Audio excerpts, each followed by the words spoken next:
Pada video ini kita akan melanjutkan kembali soal prediksi OSN IPA untuk SMP tahun 2024. Di video sebelumnya kita sudah menyelesaikan sampai nomor 10 dan kita akan lanjutkan pada video ini di soal nomor 11. Kita lihat soalnya. Sebuah balok bermasa 3 kg di atas permukaan licin diberikan gaya sebesar 20 Newton, kemudian setelah benda bergerak 2 meter diberikan gaya yang arahnya berlawanan sebesar 5 Newton sejauh 3 meter, selama sejauh 3 meter ya. Pertanyaannya, berapakah usaha yang dilakukan oleh benda tersebut secara keseluruhan, berarti dari awal sampai akhir.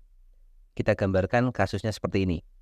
Jadi kita bisa gambarkan untuk kasus yang pertama, benda tersebut diberi gaya cuma satu, yaitu 20 Newton ya. Kita anggap gayanya ke arah kanan seperti ini, kemudian dia akan bergerak sejauh 2 meter.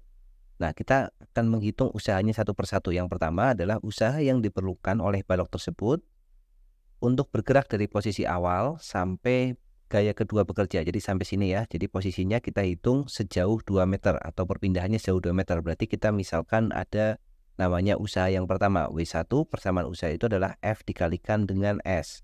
Pada saat pertama F yang bekerja hanya 20 Newton. Jadi kita tulis 20 dikalikan jaraknya 2 meter.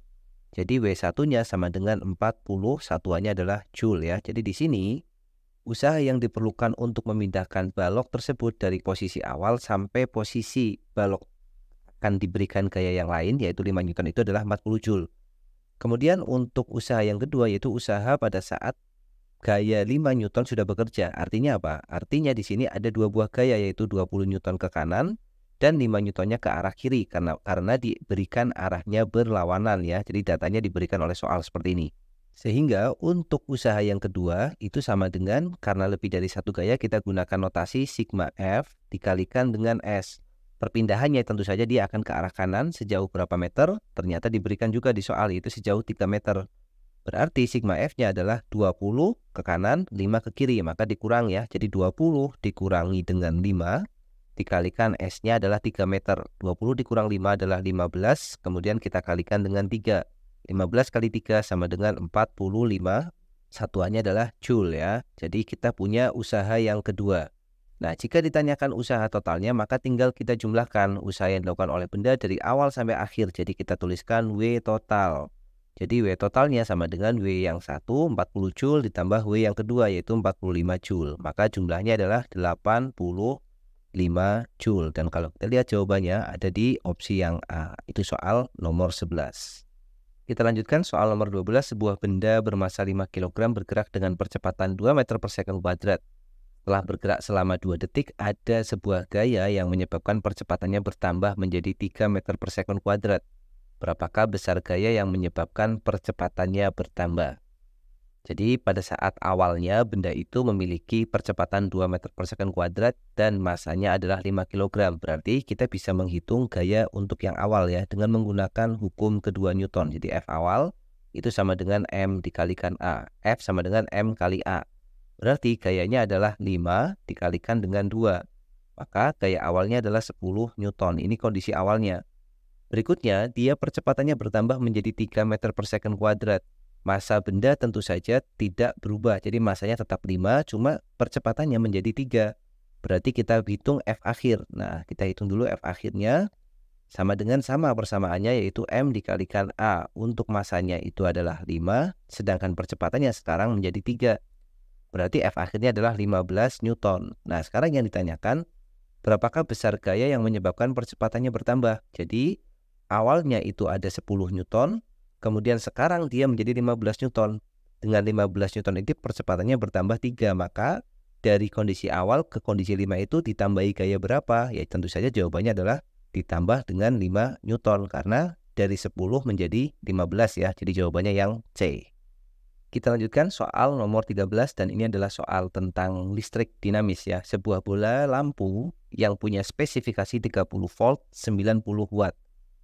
Jika hendak dipasang pada sumber tegangan 120 volt dengan daya tetap, maka lampu harus dirangkai seri dengan hambatan titik-titik. Nah, jadi di sini spesifikasi lampunya adalah 30 volt.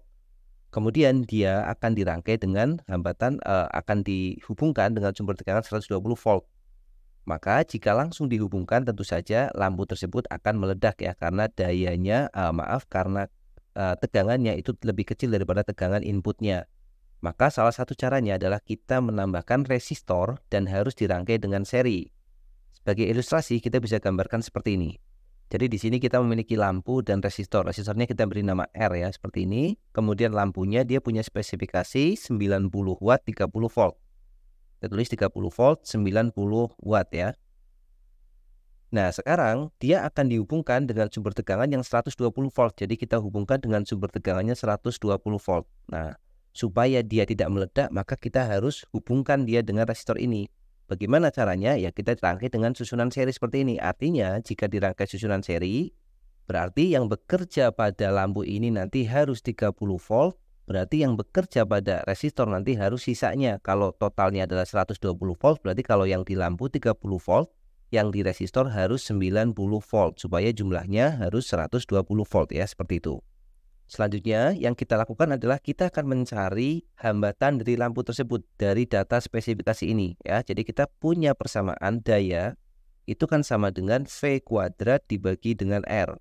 Daya itu bisa V dikali I atau V kuadrat dibagi dengan R atau I kuadrat kali R. Kita pilih V kuadrat per R karena kita akan mencari hambatan lampu dan datanya adalah daya dan tegangan. Kemudian kita masukkan P-nya di sini adalah 90 watt. Sama dengan V-nya adalah 30 volt dikuadratkan jadi 30 dikalikan dengan 30 ya, atau 900 juga boleh, dibagi dengan R. Sehingga kita memiliki R lampunya yaitu 30 dikali 30 adalah 900 dibagi dengan 90-nya pindah bawah. Jadi R lampunya sama dengan 10 ohm. Jadi hambatan yang bekerja atau hambatan oleh lampu ini adalah 10 ohm hambatan yang dimiliki lampunya. Nah kemudian hambatan 10 ohm ini bekerja pada tegangan 30 volt. Artinya kita bisa mencari arus yang melewati lampu ya. Jadi logikanya seperti itu. Kita cari dulu arusnya. Apa yang perlu kita pakai? Ya tentu saja hukum Ohm ya. Kita menggunakan persamaan V sama dengan I dikalikan R. V-nya di sini harus bekerja pada tegangan 30 volt. Arusnya kita belum tahu, kita tulis I, dan R yang dipakai di sini pada lampu yaitu 10. Berarti I-nya adalah 3 ampere. Maka arus yang lewat lampu itu harus 3 ampere. Jadi yang lewat lampu di sini harus 3 ampere. Padahal susunan antara lampu dengan resistor adalah susunan seri. Kalau susunannya seri berarti arusnya harus sama. Kalau yang lewat lampu 3 ampere, maka yang lewat resistor ini harus 3 ampere juga. Berarti pada resistor ini sekarang kita bekerja pada resistor yang depan. Dia memiliki arus 3 ampere, tegangannya 90 volt. Maka berapakah nilai R-nya? Kita gunakan hukum Ohm lagi ya. Jadi V sama dengan I dikali R. V-nya sekarang 90 volt, arusnya itu 3 ampere, R-nya akan kita cari. Berarti nilai R-nya sama dengan 90 dibagi 3, yaitu 30 ohm. Ya, jadi hambatannya atau resistor yang harus dipasang seri dengan lampu tersebut, agar lampunya bisa bekerja normal tanpa meledak adalah 30 ohm. Dan jawabannya adalah B ya, seperti itu. Kita lanjutkan soal nomor 14 ya. Ini masih berkaitan dengan topik kelistrikan. Sebuah silinder penghantar listrik mempunyai hambatan 32 ohm jika diukur dari satu sisi datar ke sisi datar lainnya. Apabila volume silinder tetap dan panjang silinder diubah menjadi 4 kalinya, maka hambatan silinder menjadi titik-titik. Oke, pada soal ini kita akan menggunakan persamaan hambatan pada penghantar ya. Jadi persamaannya adalah R itu sama dengan Rho. Rho di sini bukan massa jenis tapi hamba jenis dikalikan L dibagi dengan A. Nah, sekarang kita punya geometrinya adalah berupa silinder. Kita gambarkan seperti ini.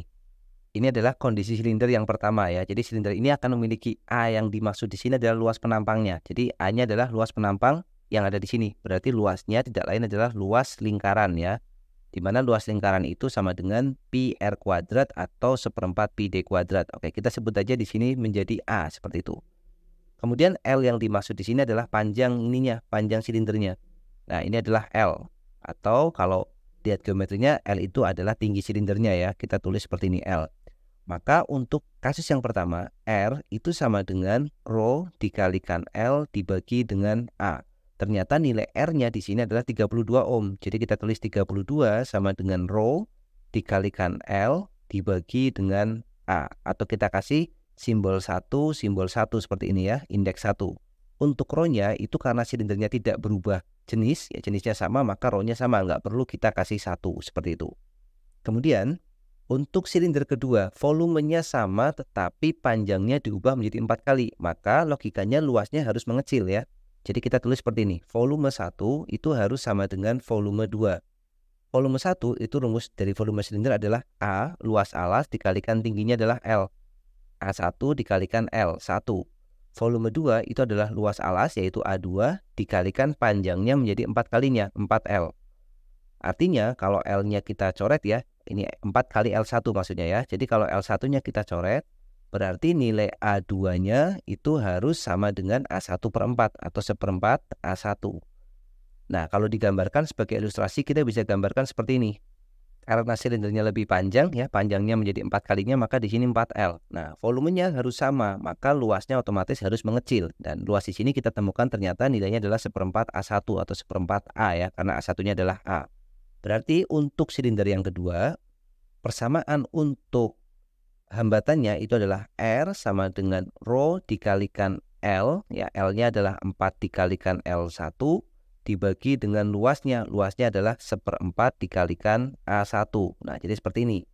Kemudian L1-nya bisa kita coret ya, atau seperti ini kita bisa ubah.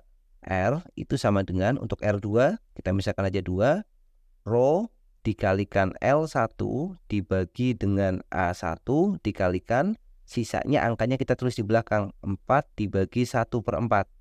4 dibagi 1 per 4 itu sama dengan 4 dikali 4 dikali 4 ya. Jadi 4 kali 4 itu sama dengan 16 ya. Jadi ini langsung kita ganti, 4 dibagi seperempatnya kita ganti angkanya menjadi 16. Nah, sedangkan Rho dikalikan L1 dibagi A1 kita sudah punya nilainya ini. Rho dikali L1 dibagi A1 itu nilainya 32. Jadi R2-nya itu sama dengan 32 dikalikan dengan 16 ya. 32 dikali 16 kita dapatkan hasilnya adalah 512 ohm ya. Jadi 512 ohm dan ternyata di sini tidak ada opsi yang sesuai. Jadi untuk nomor 14 jawabannya adalah 512, tidak ada pilihan yang sesuai.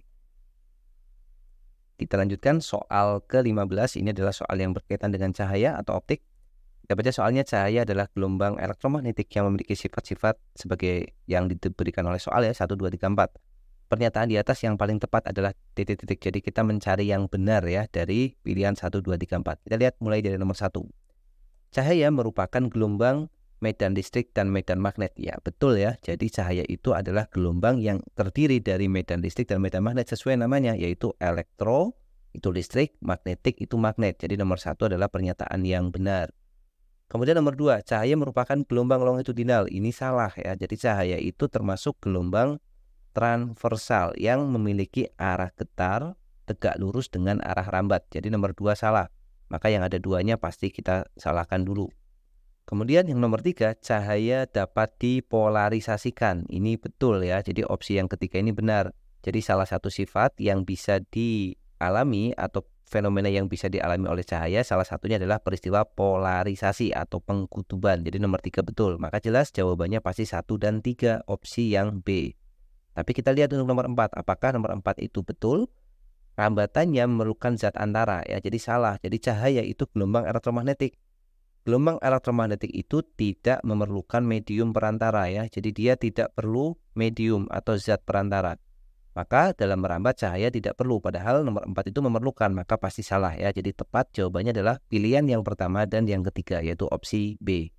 Oke, jadi demikian pada video kali ini kita bahas sampai nomor 15. Nanti akan kita lanjutkan untuk pembahasan di soal-soal yang lainnya ya. Semoga bermanfaat. Sampai jumpa lagi di video selanjutnya.